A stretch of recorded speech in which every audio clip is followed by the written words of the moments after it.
So map elements are the various things that we see on a map to let people know that something is a map.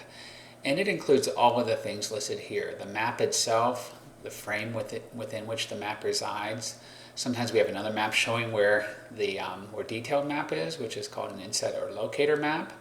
We have a map title, a legend to explain all of the symbols that we include on the map, some indication of what the scale of the map is, and also how it's oriented. Of course, we typically orient maps north to the top, but that's not always the case.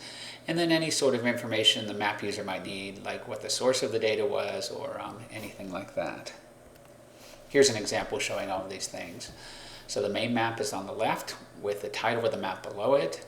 We include a grid, which gives us an indication of the north-south orientation. On the smaller inset map, to the right in the upper right-hand corner, we also see a different scale because this map is more zoomed in.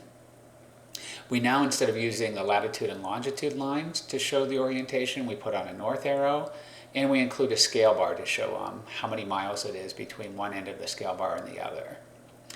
This map also includes an author and a data source. And all the colors that are displayed on the map are summarized in the legend of the map.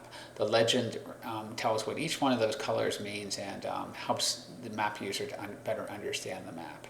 And then there's also some information on there on what projection the map is in.